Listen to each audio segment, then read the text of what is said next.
This building is the old orphanage, the first edifice that August Hermann Francke erected for his social and educational purposes in 1698.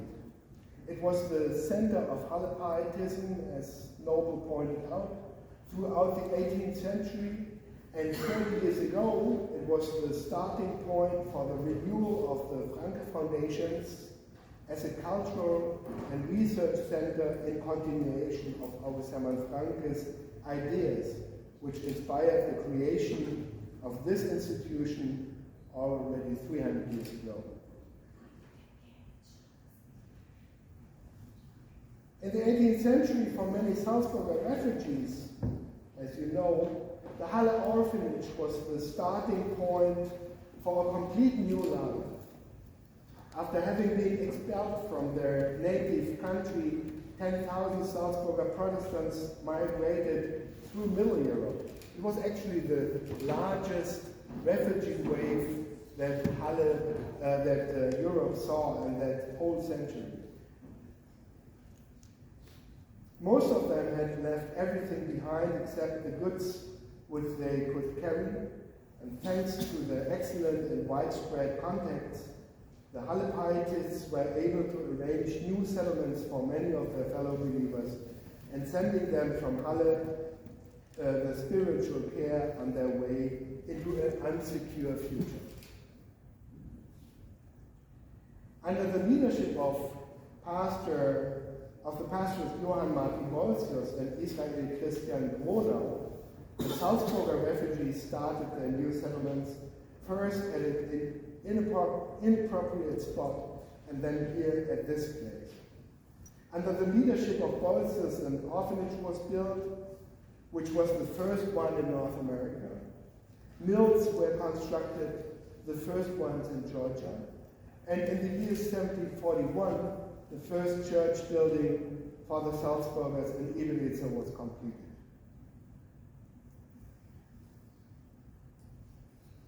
But who was this Lutheran pastor Hans Martin Bolzius, and what made him such a successful leader of the German-speaking community in Georgia?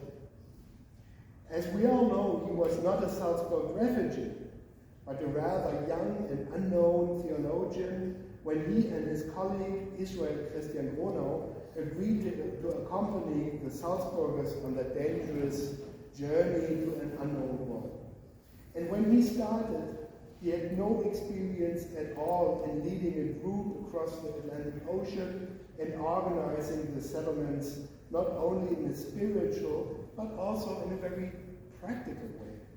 So, pastors like Bolzius and Gronau must have been either adventurers, who were not able to lead a normal life in the European world, and indeed, there were a lot of vagabond pastors in America, dismissed from their pastorates because of moral offenses or because of criminal matters. Most of them came to America without a call, and some of them only pretended to be pastors, but weren't even ordained. Our Bolzius, Gronau, and all their successors were strongly motivated by something different and trained very well too. Otherwise, they wouldn't have been as successful as they were.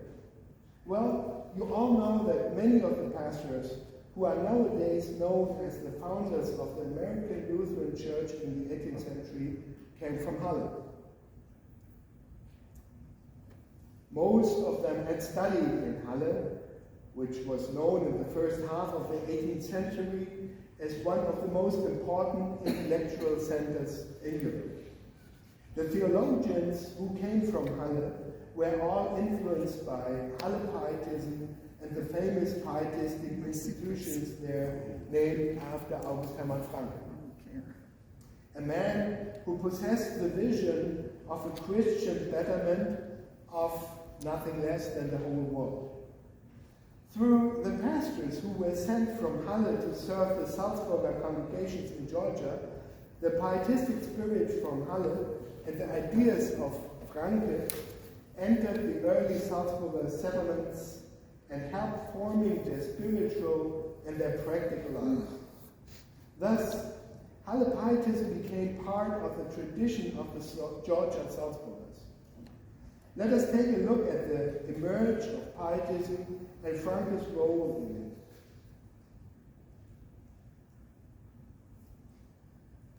August Hermann Franke was the man bringing pietism to Halle and transforming its goals to reality.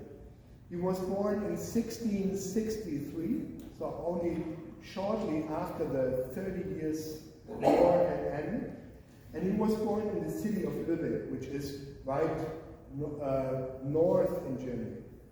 His father was a government official, and August Hermann Franke received a high standard education.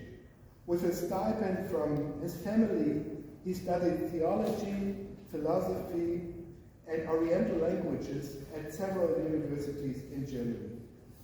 During his studies, he came in touch with the ideas of a reform movement, nowadays known as Lutheran pietism.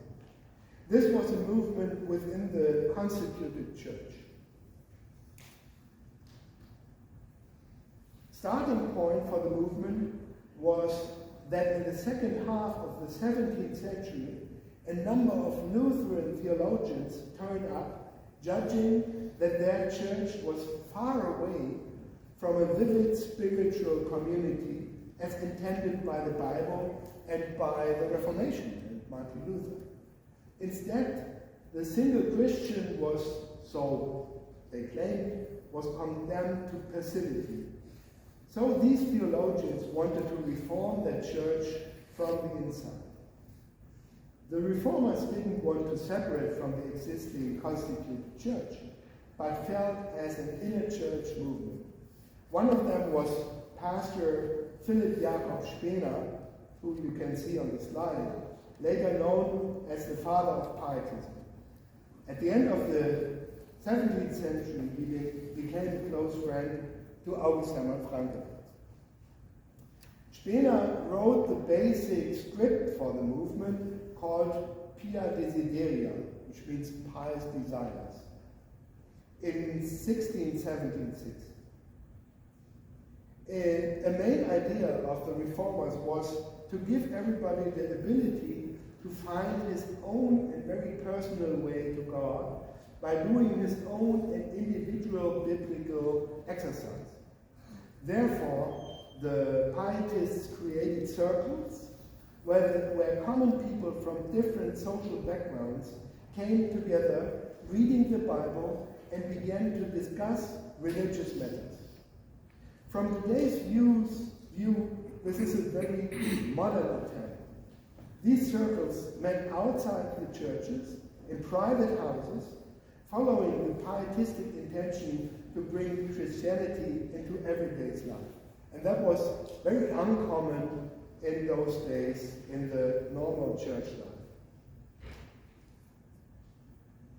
But this caused political problems because the authorities assumed conspiracy. Wherever people met outside the public sphere, they could not be controlled.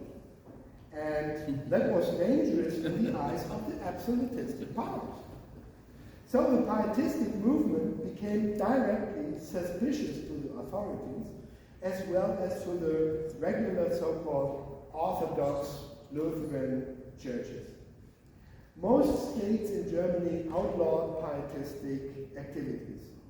And since August Hermann Franke had soon become a leading figure within the movement, he was dismissed from several places. Here, for example, you see the letter of dismissal from the city of Erfurt. There he had been a deacon and had given lectures at the university. One of the few exceptions in regard to the handling of pietism was Prussia, where Protestant refugees from all over Europe were accepted and found a new home. So, for example, it's no accident that most of the Salzburger refugees were welcomed by the Prussian state and settled in East Prussia. The Prussian kings also tried to strengthen pietism in their country. The elector, Frederick III, can be seen here on the slide, established pietism in Brandenburg, Prussia, by bringing leading figures of this movement to his territory and patronizing them. Spener, which you have seen before, and Franke were two of them. Franke followed the call as a professor for Oriental languages at the new University of Halle, which was founded in 1694 by this elector, Frederick III. The foundation of a new university in Halle followed again political interests. Halle is located between Leipzig and Wittenberg. A lot of you have been there in our area already. And Leipzig and Wittenberg have two old and honorable but strictly Lutheran Orthodox universities. The new university in Halle was intended as a reform center for the region. Franke came to Halle in January 1692. Additionally to his professorship, he became pastor at Laucha, a small town near Halle. This town had a very bad reputation. It was poor, and its appearance was marked by distilleries and red light quarters. This was the right field for a pious and energetic pastor to realize his humanistic, social, and educational ideas. In 1695, Franke started his first charity school. The first attempt was again inspired by the above-mentioned pietistic goal to give everybody the ability to read the Bible, which meant to provide profound instruction in reading and writing. In the same year, Franke started his care for the orphans of his parish and another school for wealthier people's children. Soon he received requests from parents in other parts of Germany to educate their children in his schools. So, after a short time, he had to rent additionally housing to accommodate the fast-growing numbers of orphans and pupils.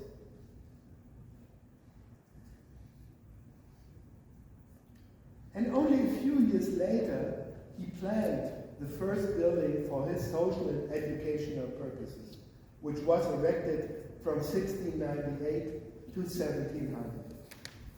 Within only 2 years, he had completed an edifice of enormous dimensions.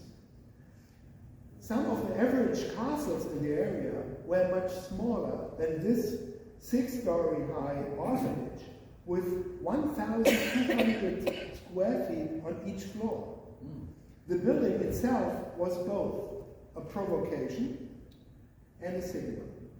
People started to say that Pastor Franke built palaces for poor man's children. And he earned much critique in the following years, as you can imagine. On the other hand, now the young institutions had their visible center, and the enormous dimension of this edifice witnessed the dimension of the universal plans on which it grounded. In the first years, Franke had enough room to place all his enterprises in. Not only classrooms, the orphans' dormitory, and the administration offices were located here, but also a library, a bookstore, a pharmacy with laboratories, and a cabinet of curiosities. Rapidly, the orphanage became famous and attracted students from actually all over the world. Do you recognize the facade from the first slide?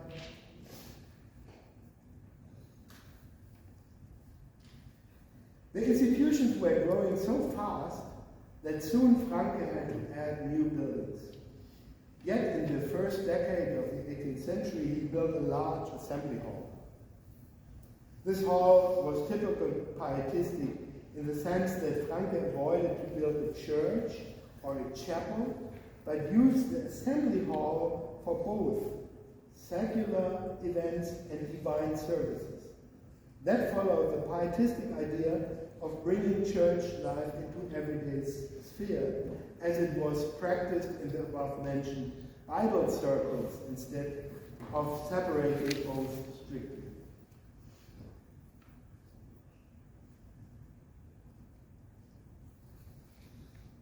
More than that, in Franke's assembly hall, the pulpit was placed in the center of the room, as you can see, instead of being located at one end of it, like it is done here in this church. The architectural intention was that the people should gather around the scripture and the word preached by the pastor, and afterwards start to talk about it instead of listening to the sermon passively while sitting in the benches. So the assembly hall became the spiritual center of Franke's pietistic institution. On the ground floor of the same building, which is just adjacent to the orphanage building, on the ground floor of this building, there is a dining hall and the kitchen located. Since 1710, several hundred people daily were fed in the institutions. Within the growing complex, we find in the 18th century 2 breweries, 2 bakehouses, and there was even a farm on the ground of the institutions supplying the large kitchens with the necessary agricultural products. Between 1714 and 1716, Franke had another huge half-timbered building with up to 6 floors added on the campus. This building alone had more than 300 rooms. For the 18th century, it was a skyscraper. Today, it is known as the largest half-timbered structure in Europe. The so-called Long House, was used as dormitory for the pupils at the Latin school. On the slide, you can see an original layout for this building from the early 18th century.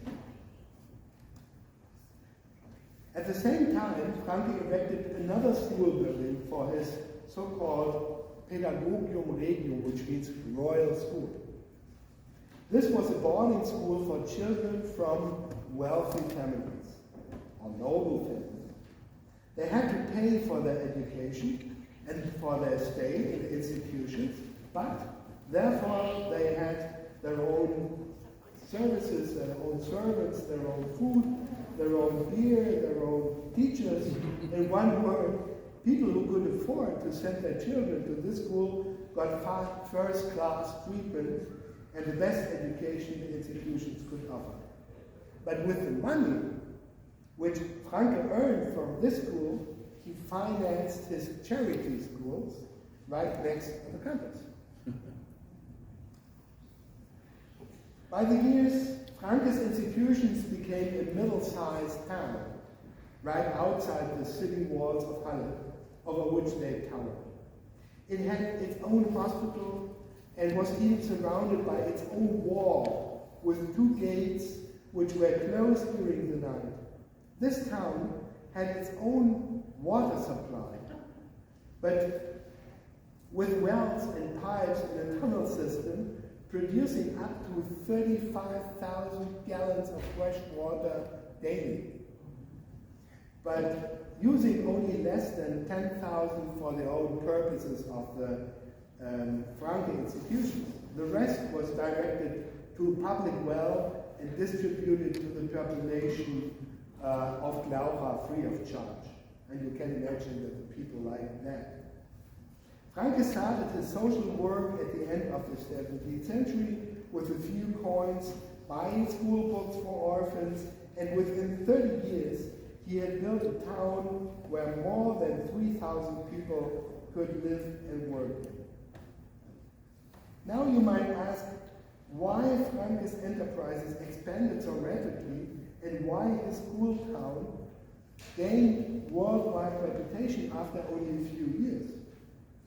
That leads us to the question how Franke's finance all this? Well, I guess there are several reasons for the overwhelming success of Franke's institutions. Franke was not only multi-talented, but he was also able to develop his work in the same time internally and consolidated externally on different levels. Internally, Franke realized some totally new ideas in his institutions, which attracted thousands of mainly young people to come to Halle and join the pietistic enterprises. One main idea, for instance, was the combination of theory and practice in the education. For the first time in the history of education, pupils got visual lessons as a regular part of the course of instruction. Pupils, no matter if noble or common, were trained in certain trades. University students had the chance to work as assistant teachers in Franke schools and gain experience additionally to their academic studies.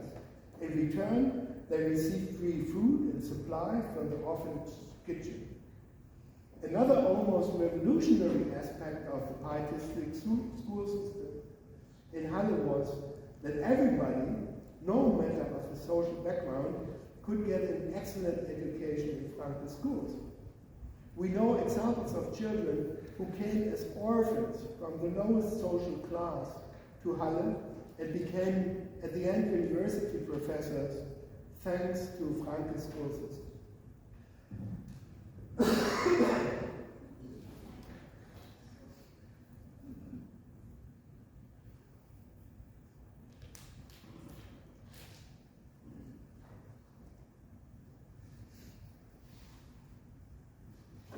But all these excellent arrangements only functioned because Franke secured them externally.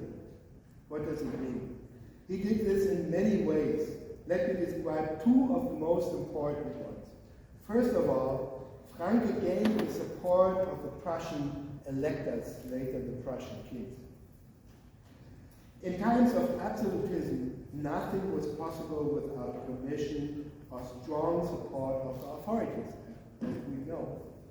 Franke got the first charter by Frederick III of Brandenburg in 1698, who became later Frederick I, King of Prussia. More charters for other undertakings followed in the early 1700s. So all of Franke's enterprises were either freed from taxes or taxes were lowered. Then he received the charter for starting a pharmacy and a printing shop. This all enabled him to earn money with some pietistic business. And that is exactly what he did. In addition to his piety, Franke was a smart entrepreneur. With the intention and worldwide sale of new medicines, for example, the orphanage's pharmacy earned a lot of money. We've heard that before, which was reinvested in the maintenance of the whole institution. Also, the printing shop was a profitable enterprise, and even the above-mentioned royal school was run with profit, as I mentioned before. All in all, Franke knew very well how to derive economical benefits and advantage from his excellent political contacts. Another significant reason for the institution's consolidation and expansion was Franke's well-devised public relations. Very early, he began to install a widespread communication net. He started with a small bookshop and a small library for the schools. Then he added a printing shop, and this is the signet of the printing shop in the 18th century, spreading out the word, so to say. You see the orphanage in the background. And finally, he even purchased a paper mill. So the Halle institutions were able to produce their own publications on a very reasonable way with low costs. They also kept their own ways of distribution. In some major European cities, they had their own bookshops. Additionally, he corresponded with numerous people all over the world. Franke played all instruments of contemporary communication excellently. That was the right way to spread the pietistic ideas and to inform the people about developments of his institutions. About some enterprises, special periodicals were even published. For example, about the mission in India and the settlements in Georgia and in Pennsylvania. On this way, the Halle pietists gained new support from all over the place. One special business has to be mentioned here. One special business within the walls of the school city was the production of low-price Bibles. Therefore, Franke started a second printing shop financed by a Prussian noble with the name of Karl Wilhelm von Cannstein. From 1712 on, there were published Bibles in the style of early paperback books, printed in a small format, on low-quality paper, in mass production. This was, again, the result of the genuine pietistic intention, which meant to give everybody his own copy of the Bible. Cannstein's Bible press produced more than 10 million Bibles until the 20th century. Books were also translated into foreign languages. And that brings us to another characteristic of Halle pietism.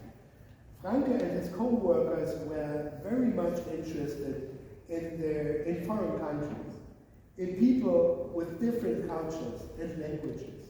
That made Halle pietism open-minded for new ideas which they could adapt for their own attempts. Of course, they wanted to convince other people of Lutheran pietism, but they were not afraid of getting in touch with people from different cultural and religious backgrounds and to discuss their opinions. Since the first decade of the 18th century, Halle pietists were deeply involved in the first Protestant mission ever, which was started in the small Danish colony of Frankeberg in South India. Franke also kept in contact with people in many parts of East Europe. He sent co-workers to Southeast Europe and even to the Islamic world to make contacts there. And the many foreign students who came to Halle throughout the 18th century went back home telling what they had experienced at Halle, kept in contact with their advisors in Halle, and helped on this way to strengthen the worldwide contacts and reputation of the orphanage. Franke also got interested very early in the American continent, especially in the British colonies along the East Coast. Fabulous stories were to be heard in Europe about the New World.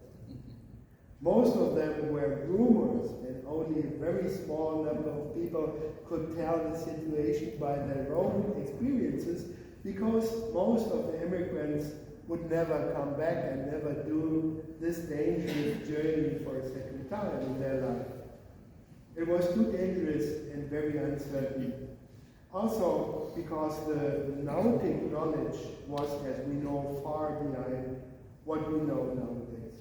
On this slide, for example, you see a late 17th century world map trying to show flow and act of the oceans.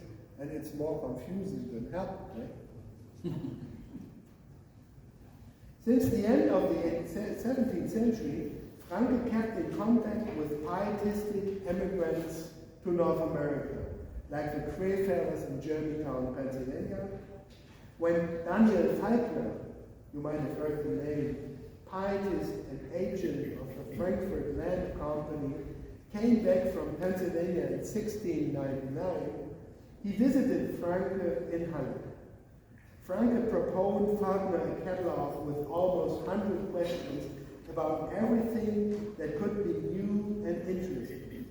It started with questions like how to contrive for a voyage to America, how to conduct ourselves upon the voyage, or what one has to be mindful on his intercourse with the sailors and the crew.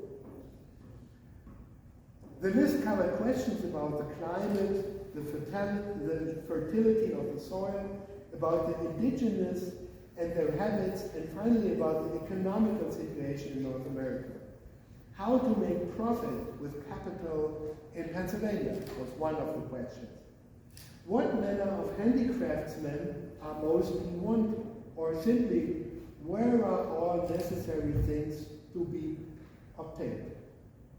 And Faulkner answered every question comprehensively. Although Faulkner reported mainly Pennsylvania, about Pennsylvania, there were basic information about the general situation in the New World. So Halle probably got informed earlier and better than many other places in Germany. Another source for news was the Society for Promoting Christian Knowledge in London. Franke became in 1701 a corresponding member of this society. His good contacts and the excellent reputation of his institutions made it possible that Halle pietists achieved many important posts in the European centers of power. In the first half of the 18th century, we find Halle pietists as confidants of the Russian Tsar in St. Petersburg, of the Danish king in Copenhagen, of many important rulers in Germany, and throughout the century, a royal court chaplain of the English crown in London, at those days certainly the most powerful place in the world. First, Anton Wilhelm Böhme, a student and close follower of August Hermann Franke, held this office. Through him, the Halle pietists were already involved when around 1710, thousands of Palatines fled their homes and emigrated via London to North America, while they settled mainly in New York and Pennsylvania. In 1722, Frederick Michael Ziegenhagen succeeded Anton Wilhelm Böhme and covered this post for more than 50 years. And Ziegenhagen, ladies and gentlemen, was certainly the most important person for the transatlantic contacts from Halle.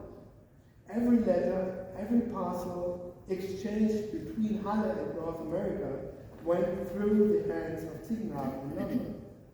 He was responsible for the communication between the Halle fathers and the congregations in overseas. And so he was also deeply involved in the organization of the Salzburger settlements in Georgia. Together with Samuel Olsberger in Augsburg and Gottlieb August Franke, he made arrangements in the early 1730s that the pastures for the Salzburger settlers to Georgia were sent from Halle. In 1727, the founder, August Hermann Franke, had closed his eyes. A new generation of pietists had taken over under the leadership of Gottlieb August Franke, whom you can see here, the only son of the only surviving son of the founder. It is said that this generation, especially the younger Franke himself, never reached the genius and the enthusiasm of the founding generation of pietists. But I think you cannot compare these two generations since they acted under totally different conditions. At least for the Halle context to America, we can say that under the younger Franke, they were enormously strengthened. Gottlieb August Franke headed the institutions until his death in 1769. Within this time, he guided the Salzburger settlements in Georgia and the beginning of the German Lutheran Church in Pennsylvania. All pastors who were sent out from Halle to North America in the second third of the 18th century saw Gottlieb August Franke and Frederick Michael Ziegenhagen as their superiors and spiritual advisors. And so we come back to Johann Martin Bolzius and Israel Christian Gronau as the first pastors and leaders of the Salzburgers in the New World. Both had studied at the University in Halle and had worked in Franke's institutions. Bolzius, born in 1703, came in spring 1727 to Halle and met August Hermann Franke a few months before the great founder died. Both Bolzius and Gronau were trained in the atmosphere of Halle-Pietism in the right way for their later work in the New World. In the difficulties of the first years of the settlements in Georgia, it paid very much that they were secured in their faith, but were also supplied with the practical experiences and a solid all-round education. Bolzius, for example, had worked in addition to his studies as the vice inspector of the Latin school in the institutions, as Erika has mentioned. This meant very practical work like administration and supervisionary duties. To be experienced in administrational work was very important, especially in the first years of the Salzburger settlements in Georgia. Gronau, born 1710, came to the Franke institutions in 1729 and started studying theology there. He worked as a teacher in one of the orphan schools and had similar experiences like Bolzius. This book shows how the student teachers were assessed by their supervisors. After all, it is not very surprising that the Halle pastors fit well in their new functions and that the Salzburger settlement in Ebnitzer became a success. They knew how to build up an orphanage and schools and how to give the right advice for both secular and spiritual matters. But the most important reason for the lasting structure of the Salzburger settlements in Georgia was the very close contact the Halle pastors with their congregations on one side and their advisors in London, Augsburg, and Halle on the other side of the Atlantic Ocean. For the support of the Salzburger settlements in America, Ulsberger and Franke started a periodical. You can see the front page of it here. The main reason was to raise funds in Europe for the congregations in overseas. Therefore, some negative events do not appear in these publications. The issues were compiled from the diaries and letters that Bolzius and his colleagues sent to Europe frequently. So the Halle Fathers were informed very well about the situation in overseas. Another important support came from the English Society for Promoting Christian Knowledge, which paid from the first day on the salaries for the two pastors. The settlers were supplied by the trustees of the colony, so the money which was collected through the publications in Halle and in Augsburg was extra for clerical, social, and educational purposes. But the congregation also received donations in kind from Halle. Mainly books and medicine produced in the institutions were sent over. And it is interesting that sometimes these donations in kind were used to avoid currency fluctuations. There is evidence that this kind of transfer lasted even until the 19th century. Halle-Pietism helped in many ways to consolidate church life in the New World. Eventually, it was Mueller-Bahlke who became known as the patriarch of the Lutheran Church in America. He was sent out from Halle to serve in Pennsylvania, as we know, and he was so successful that people from all denominations came to his services and listened to his sermons. But we should not forget that Henry Mueller-Bahlke started his admirable ecclesiastical work here from Ebenezer, in the colony of Georgia, where he landed in fall 1742. He was sent by the Halle Fathers first to visit Bolzius and Gronau. Throughout all his life, he kept intensive contact with his colleagues in Georgia, and finally Mueller came back to Georgia in the year 1774, incidentally exactly 250 years ago to the week, and settled the bitter dispute in the Ebenezer congregations, consolidated this situation in the Salzburger settlements, and gave his fellow believers a functional church constitution. So let me come to the last part of my presentation. The Franke Foundations look back to a long tradition. In many parts of the world, Protestants feel that parts of their roots reach back to Halle and to the pietistic implications of Franke's great institutions.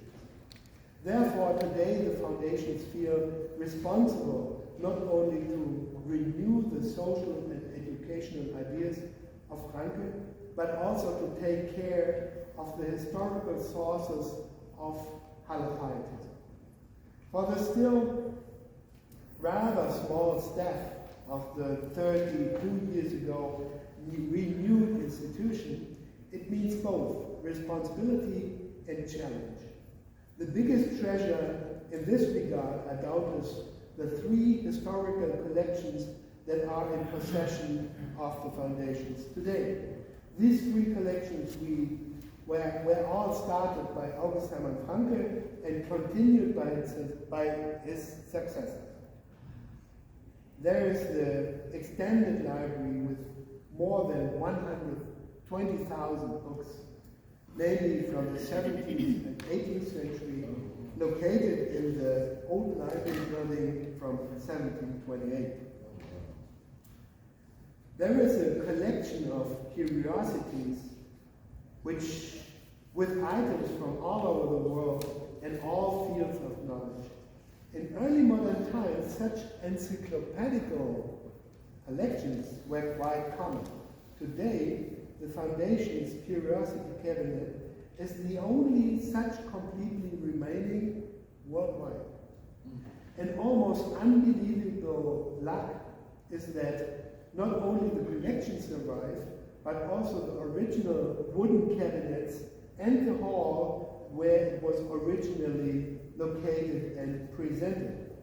So it is possible to present this collection to the public in its original shape of 1741. And the third historical collection are the archives, with 10,000s of manuscripts testifying the history of the foundations in general, but also the history of many individuals and their relations with Halle. We have letters of Martin Luther and Philipp Melanchthon, from the Prussian kings to August Hermann Franke, but also precious Oriental manuscripts and handwritings going back to the 11th century. A separate division, which is called the so-called Mission Archives, provide all the material related to the mission in South India and, to speak in the language of the 18th century, of West India, which means North America, related to the German Lutherans in Pennsylvania and to the Salzburgers in Georgia.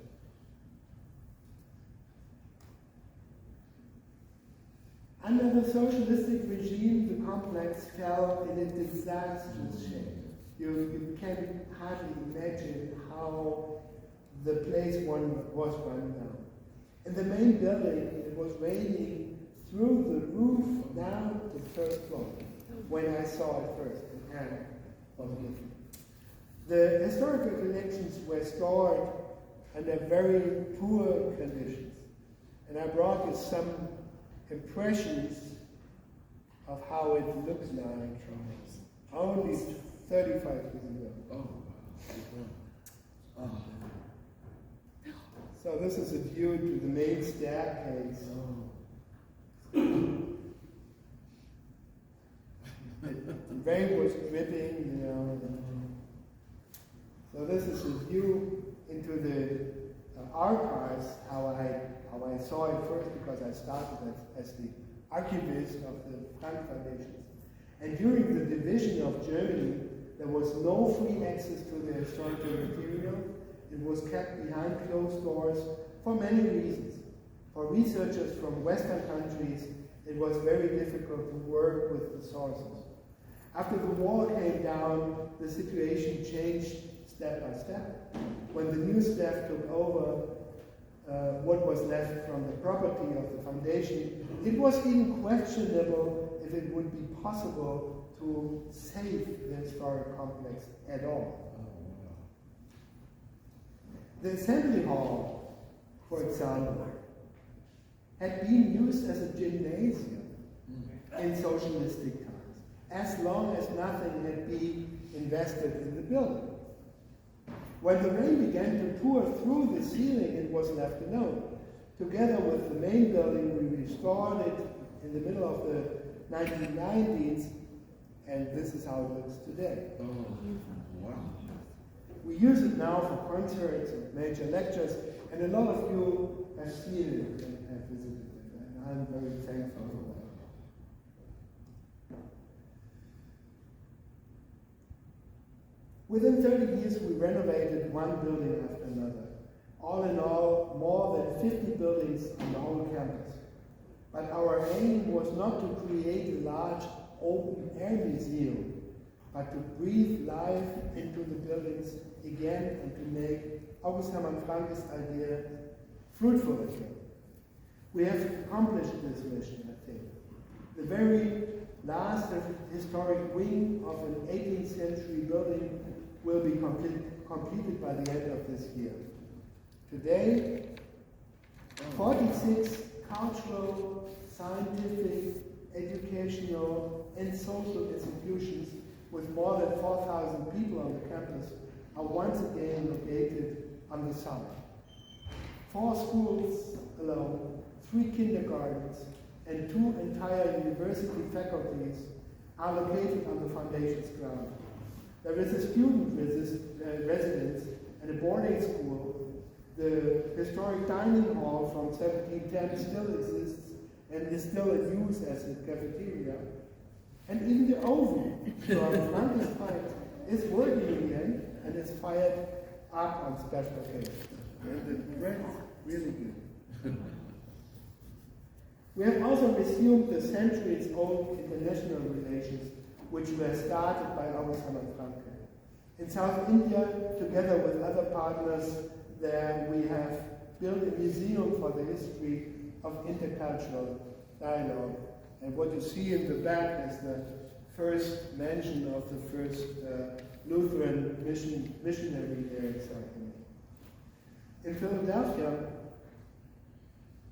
we agreed on new cooperation projects just last week. And with the Georgia Salzburger Society alone, we have carried out 3 demanding academic book projects in the past decades. Mm-hmm. And the next one are already in the works.